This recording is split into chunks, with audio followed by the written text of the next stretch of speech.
सामुदायिक शौचालय के लिए सरकार 9,000 रुपये हर महीने का ट्रांसफ़र करती है, जिसमें से 6,000 रुपये मानदेय जो होता है, वो जो केयर टेकर महिला केयर करने का काम करती है, साफ-सफाई का काम करती है सामुदायिक शौचालय में, उसको मिलता है, यानी कि मानदेय।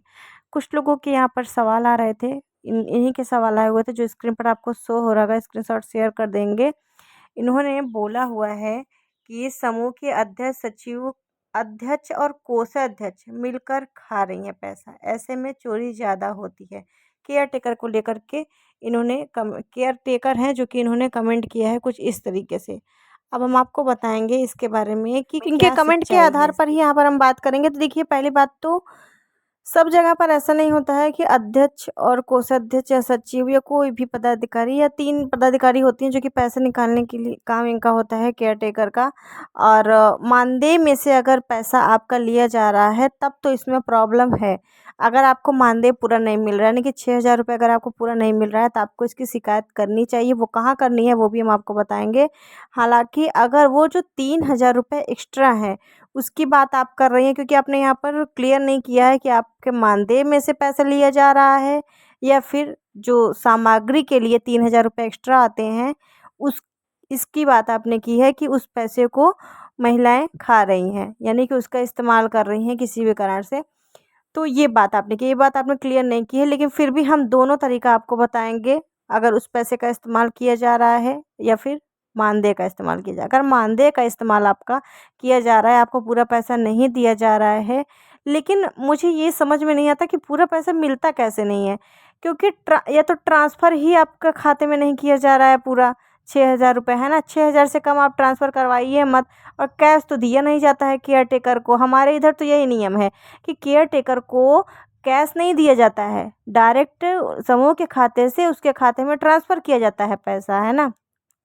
अगर ऐसा कुछ होता है कि पैसा ट्रांसफ़र किया जा रहा है आपके खाते में और 6,000 नहीं 4,000 2,000 ट्रांसफ़र किया जा रहा है, बैंक से जाइए, उसकी स्क्रिप्ट निकलवाइए पूरी स्लिप, उसके बाद एप्लीकेशन बना करके आप ब्लॉक में इसको दे दीजिएगा, ठीक है। अगर ऐसा होता है तो कम मानदेय का दिया जा रहा है तो फिर, और आपको शिकायत कैसे करनी है बता दें आपको। और ऐसा हो रहा है तो इसकी जांच होनी चाहिए, ब्लॉक स्तर पे भी जांच होनी चाहिए। यदि केयर टेकर के बैंक खाते में पूरा पैसा नहीं पहुंच रहा है या किसी से जबरन पैसा मांगा जा रहा है, तो संबंधित बैंक स्टेटमेंट को निकलवाइए, भुगतान का रिकॉर्ड और अन्य डॉक्यूमेंट्स जो भी हैं सुरक्षित रखिए। और इसके बाद ग्राम पंचायत या खंड विकास अधिकारी या विकास कार्यालय, बीडीओ या संबंधित विभाग में लिखित शिकायत की जा सकती है। कहाँ शिकायत करनी है?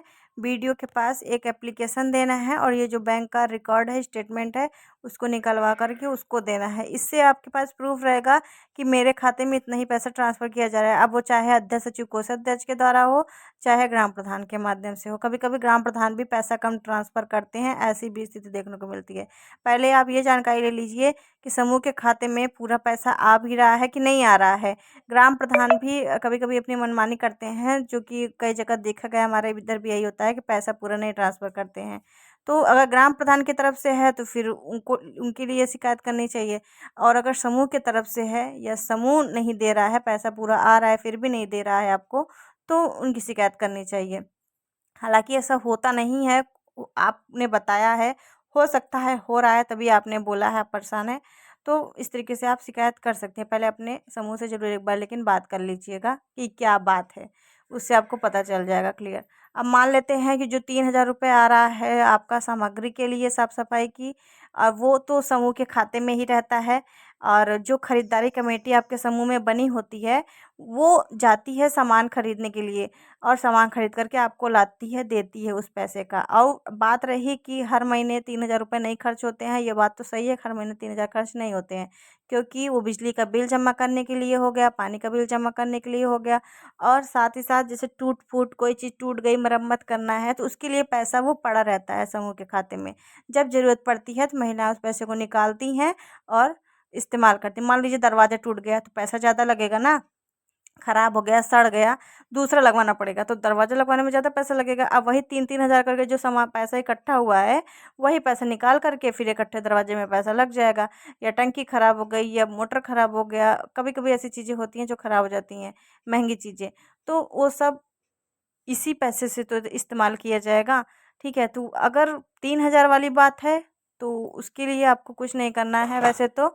लेकिन बात है कि आपको सामान भी नहीं खरीद के दिया जा रहा है 3,000 रुपये में से, तब शिकायत आप कर सकते हैं। वैसे ऐसा होता नहीं है कि अगर ऐसा कुछ हो रहा है तो आप इसकी शिकायत ज़रूर करें एक बार, चाहे ब्लॉक में करें और चाहे अगर समूह ऐसा कर रहा है, मनमानी कर रहा है, तो आप अपने ग्राम प्रधान से भी इसकी शिकायत कर सकती हैं प्रत्यक्ष रूप से। तो बाकी जिन समूहों को इसके बारे में नहीं पता था उन सभी को बता दें कि यही नियम है जो मैंने भी आपको बताया। और अगर कोई भी समूह ऐसा कर रहा है, अपनी मनमानी कर रहा है, पैसा पूरा नहीं दे रहा है, तो उस बहन को पैसा पूरा ज़रूर दें। उसका हक है, वो काम करे तो उसको पैसा पूरा देना चाहिए। अब बात रही कि पैसा निकाल के इस्तेमाल करने की, खाने की फ़ोकट में, तो उसके लिए सरकार ने पैसा नहीं दिया है, तो ऐसा कोई बहनें ना करें, अन्यथा कार्रवाई तो बहनें करेंगी ही।